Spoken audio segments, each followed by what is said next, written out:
Bạn có biết rằng 70% người mới chơi hồ cá sẽ bỏ cuộc trong vòng 6 tháng đầu tiên không? Và chắc bạn cũng đoán được lý do vì sao rồi đấy. Bởi vì họ chọn sai cá. Bạn mua một cá hồ mới, rất hào hứng, rồi từng con bắt đầu chết. Và sau một thời gian, bạn cảm thấy muốn bỏ cuộc. Nhưng để mình nói cho bạn một điều, đó không phải là lỗi của bạn. Bạn thấy đấy, đa số cửa hàng cá cảnh sẽ không nói cho bạn biết một bí mật quan trọng này. Không phải loài cá nào cũng giống nhau về độ trâu bò. Một số loài sinh ra đã là kẻ sống sót. Câu trả lời nằm ở một vài yếu tố chính. Thứ nhất, khả năng chịu môi trường khắc nghiệt.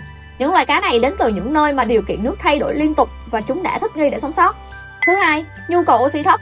Một số loài có thể hít thở không khí trực tiếp trên mặt nước nên không quá phụ thuộc vào oxy hòa tan. Thứ ba, hệ miễn dịch mạnh mẽ. Chúng tiến hóa trong môi trường không ổn định nên khả năng chống bệnh tự nhiên tốt hơn nhiều loài khác. Và cuối cùng, khả năng thích nghi với nhiều loại thức ăn, giúp chúng sống sót ngay cả khi nguồn thức ăn không ổn định. Và chào mừng bạn đến với kênh của Kiệt Atomy. Hôm nay chúng ta sẽ đi qua 6 loài cá sống nhai như đĩa cho hồ cá của bạn. Cá kiếm là một tay bơi lực lưỡng trong thế giới cá đẻ con. Chúng đến từ các dòng sông và kênh rạch có dòng chảy vừa, mực nước thay đổi và chất lượng nước không phải lúc nào cũng lý tưởng. Chúng đã thích nghi để sống sót tốt trong những điều kiện đó. Cá kiếm khỏe, ăn rất dễ, chịu được môi trường nước dao động và bơi cực sung, nhìn bể lúc nào cũng có sức sống.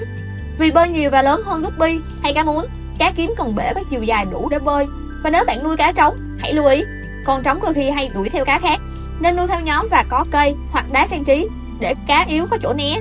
Phần thanh kiếm ở đuôi chính là dấu hiệu nhận biết cá trống. Càng trưởng thành, kiếm càng rõ và càng đẹp. Nuôi đúng điều kiện tối thiểu, bạn sẽ có một đàn cá vừa khỏe vừa rực rỡ mà gần như không phải chăm nhiều. Tiếp theo là cá muốn, chiến binh hiền lành, cực dễ nuôi cho người mới. Chúng đến từ các vùng nước ấm, có điều kiện thay đổi theo mùa, lúc đục, lúc trong và không phải lúc nào cũng hoàn hảo. Chúng đã quen với kiểu môi trường đó. Cá muốn chịu được dao động nhẹ về nhiệt độ, chịu nước không ổn định tốt hơn nhiều loài cá nhỏ khác, ăn tạp và rất ít kén ăn. Vì là cá đẻ con và khá vắng đẻ, nên bạn nuôi chung cả trống lẫn mái thì chỉ một thời gian là bể sẽ có thêm cá con. Nếu không muốn bể đông dân, bạn có thể nuôi toàn trống hoặc hạn chế chỗ ẩn cho cá con. Cá muốn là một trong những loài cá cảnh được khuyên nuôi nhất cho người mới vì chúng vừa bền, vừa hiền, vừa dễ hòa nhập bể cộng đồng. Nếu cá muốn còn sống khỏe thì nghĩa là bể của bạn đang ổn ở mức cơ bản rồi đó. Cá bảy màu, nhỏ nhưng có vỏ. Guppy là loài cá nhỏ, sặc sỡ nhưng độ bền thì không hề nhỏ. Chúng sống trong môi trường có điều kiện nước thay đổi liên tục nên rất dễ thích nghi. Guppy chịu được nhiều mức nhiệt độ và pH, cực kỳ phù hợp cho người mới chơi cá. Ngoài ra, đây là cá đẻ con, không đẻ trứng nên rất thú vị để quan sát. Nhưng cũng vì thế mà chúng sinh sản rất nhanh. Nếu không muốn bùng nổ dân số, hãy chỉ nuôi cá trống hoặc tách riêng trống và mái. Cá Molly, linh hoạt và hiền lành. Tiếp theo là cá Molly, một loài cực kỳ thích nghi. Molly có thể sống ở nước ngọt lẫn nước lợ, điều mà không nhiều loài cá làm được. Chúng hiền, dễ nuôi, phù hợp với hồ cộng đồng. Molly cũng chịu được thay đổi nhiệt độ, rất hợp với những hồ chưa thật sự ổn định. Nếu bạn muốn một loài cá vừa nhiều màu sắc vừa hòa bình thì Molly là lựa chọn rất tốt. Cá chuột, đội dọn vệ sinh của hồ. Cuối cùng là cá chuột, đội vệ sinh của hồ cá. Chúng sống dưới đáy, ăn thức ăn thừa, giúp hồ sạch hơn. Cá chuột rất bền, sống tốt trong nhiều điều kiện nước khác nhau. Chúng hiền và nên nuôi ít nhất từ 3 con trở lên. Ngoài ra, chúng có hệ miễn dịch mạnh, giúp sống tốt trong môi trường mà nhiều loài khác sẽ gặp khó khăn. Cá lau kiếm mũi râu. Tiếp theo là cá lau kiếm mũi râu, lao công bền bỉ chuyên xử lý mảng bám trong bể.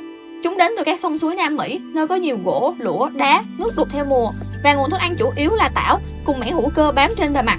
Chúng đã sống quen với kiểu ăn dọn như vậy. Cá lau kiếm mũi râu chịu đựng tốt, ít bệnh vặt, có thể sống ổn trong nhiều điều kiện nước khác nhau và đặc biệt là hay bám kín, bám lũa để gặm mảng bám. Nhưng đừng hiểu nhầm, chúng không thể sống chỉ bằng rêu. Hãy bổ sung thức ăn chìm hoặc thức ăn viên cho cá tầng đáy, thỉnh thoảng cho thêm rau như dưa leo và nên có lũa hoặc chỗ trú ẩn để chúng cảm thấy an toàn hơn. Con trống thường có râu rõ và nhiều hơn.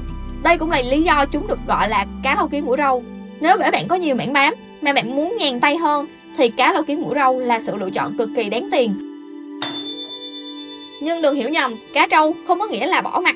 Chúng ta vẫn cần phải thay nước định kỳ, có lọc tốt, chọn bạn hồ phù hợp vẫn là chìa khóa để cá sống khỏe. Và hãy nhớ, sự ổn định là bí quyết lớn nhất của hồ cá thành công. Hãy kiên nhẫn, quan sát cá mỗi ngày. Theo thời gian bạn sẽ nhận ra những dấu hiệu stress hay khỏe mạnh rất nhỏ giúp bạn chăm cá tốt hơn. Nếu thấy video này hữu ích, hãy like, chia sẻ và đăng ký kênh nhé.